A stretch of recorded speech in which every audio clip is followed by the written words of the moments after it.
Cheers. Welcome to Chicago. Thank you. Thank you.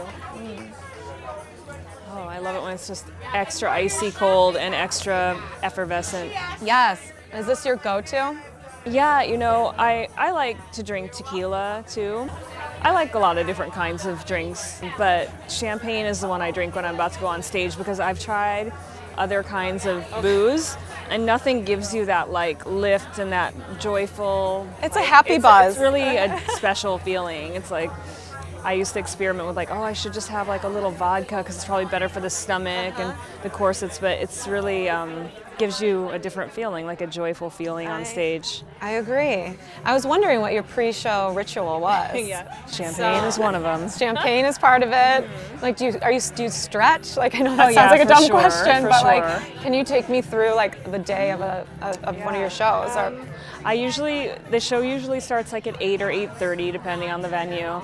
And I like to get there really early, sometimes like 3 or 4 o'clock, because the time just goes by really fast. Yeah. And so I like to be able to hang out and take my time and not have to be rushed at all, so I can really get ready in a leisurely way and stretch and talk to people and, you know, listen to music. I like to take forever. I don't take that long to get ready really, but it's just better. No, I agree. I would rather be like over prepared and ready than like rushing and scrambling. And like, you know, because you never know what's going to happen either, you know? Like, what's like the craziest unexpected thing that's happened pre-show? Well, I mean, something that could happen is like we could be missing a costume piece. And it's like, oh, what am I going to do without the skirt? Or what am I going to do without the underwear? Yeah. Underwear's gone. What am I going to do now? You know, so it's things like that. You want to know, have all your ducks in a row and be ready. Yeah. So I love that you do your own hair and makeup. I think that's so cool. Because everyone just has like their glam squad, and it makes you think like you need a glam squad, but you don't. I like working with a glam squad occasionally, went for photo shoots, certain photo shoots, but backstage, I've tried working with people, even people that are friends that do hair and makeup, and it's just, you know, it always ends up being like a rush, you know, and also I don't want to hear somebody's cell phone. It's just me and the painting. It's like a process. It's a real like, you know, I don't know. I like the quiet time. I just have my dresser who I've known for like 30 years.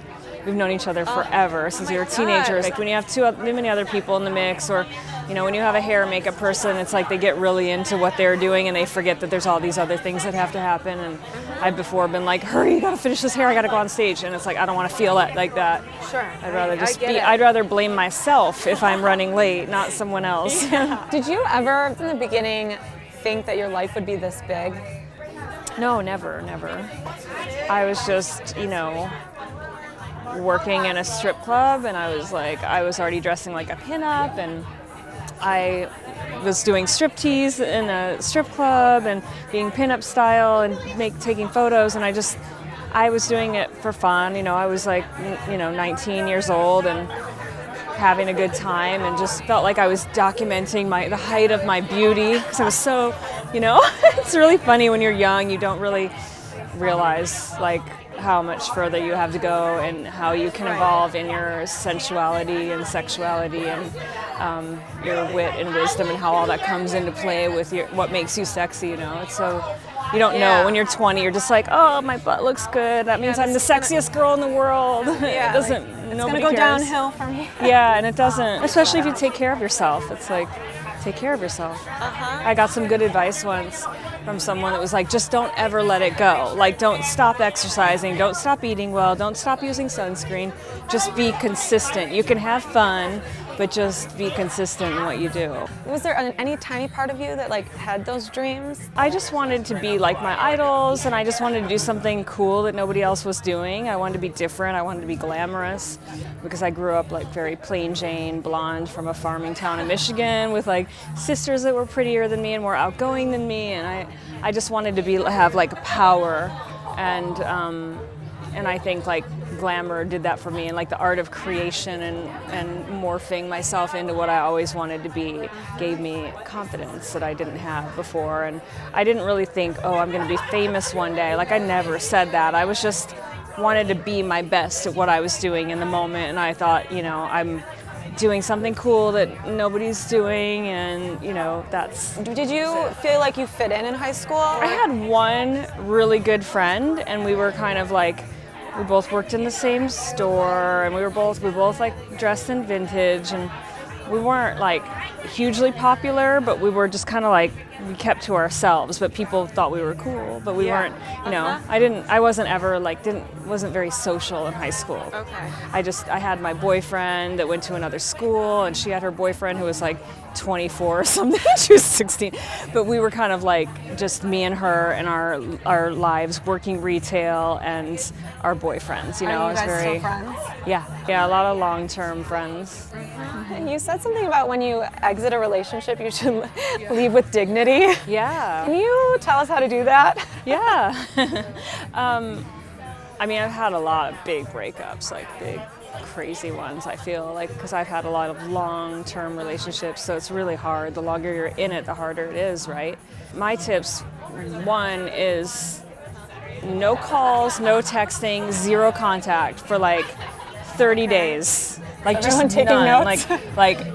I would go to great lengths, like deleting the number, making sure there was no trail of it on my computer or phone, writing it down though, and giving it to a friend, be like, don't give this to me until after 30 days, and we'll see, because it's really like, being in love is a little bit like being on drugs. You're like, oh, it's so great, and you're used to all these things, and then as soon as it's taken away, you're like withdrawal, like, what am I going to do now? Everyone's going to think I'm, worthless because I don't have a partner, and it's easy to feel like you might go back because you forget about the bad. You forget, and it's just.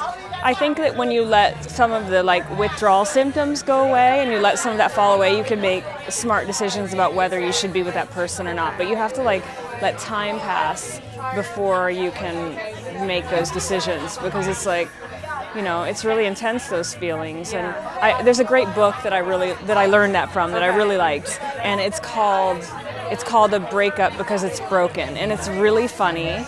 I think I've heard that. It's clever and funny, but there's some solid advice in there, and it got me through a couple big breakups. And the other thing I would do is learn a new hobby. Like I decided, my last big breakup, I decided I was going to learn how to ride a horse, because I've never ridden horses, and I was like, okay, I get to get a cool outfit. I was really excited. I got the great pants and the boots, and I'd like look hot leaving the stable in my custom-made boots and pants and English, attire. And it required, for that like hour and a half, total focus, because I was scared too. I was scared of getting kicked, I'm scared of falling off, and it just required like the physical focus and mental focus and learning about horses and how to groom them and everything. And that helped me a lot, because I was like, wow, for 2 hours I wasn't thinking at all about that drama that I have. And you come out of it like a better person. You're like, oh, I'm superhuman, I learned a new craft. Yeah, like I learned a new thing. So I always think every time that happens, I'm going to just like learn something new and make myself better, and focus on things that make me a better person, and also like take stock of the things that I would do differently in the next relationship, because it's all a learning experience, and no matter who might seem to be at fault, there's still something to learn and something to take into a new relationship that makes you better at it. I love that you are able to like stay friends with exes. Yeah, well, I think it takes time sometimes. Okay. I wasn't friends with my ex-husband. It took us like 3 years, and then we could be around each other and talk to each other, and then it's like, all those feelings, they go away. They totally go away. Yeah, it's so time. Mm-hmm. Yeah, and not everybody.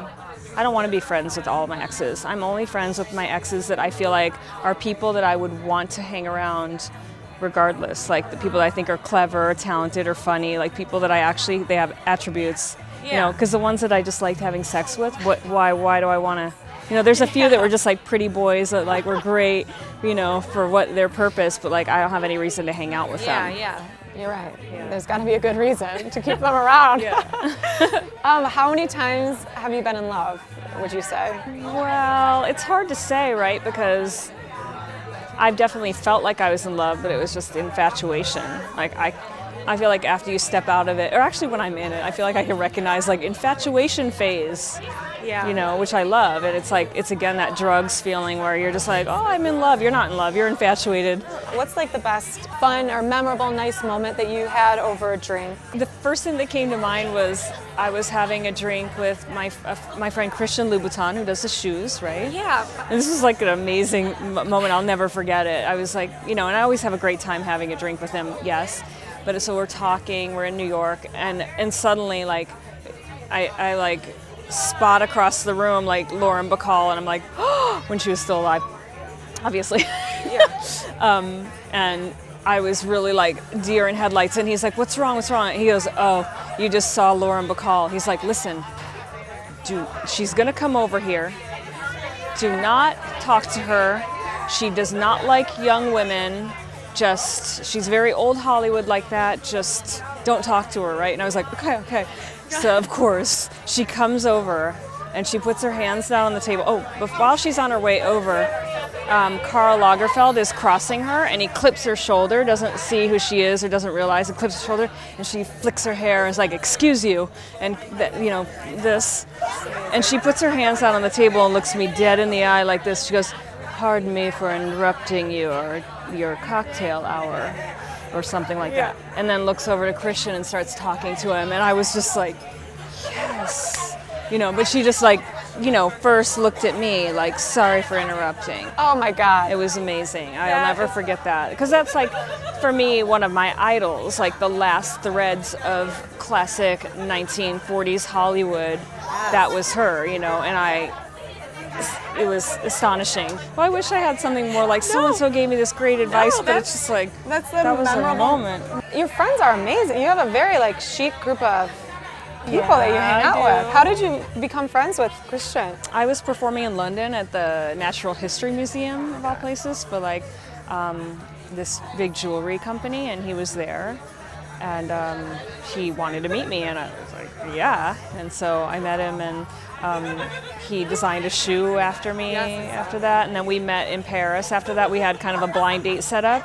And I went to go meet him, and I was really nervous, and he was sort of like, I thought he didn't speak very good English, and we were both kind of like quiet and shy, and then suddenly, I don't remember what happened, but we realized we were birds of a feather, and we've been like super close friends ever since. He's just like, he's a really funny, engaging, wonderful, talented, obviously person, but really like one of these great people that won't suffer fools, doesn't care how famous or rich you are, will not suffer fools, which I love. I watch him shoot down people, you know, because he just likes who he likes. You know, it doesn't matter if you're rich or famous or who you are. He's like, you know, he likes people that are funny and engaging. Good company? Yeah.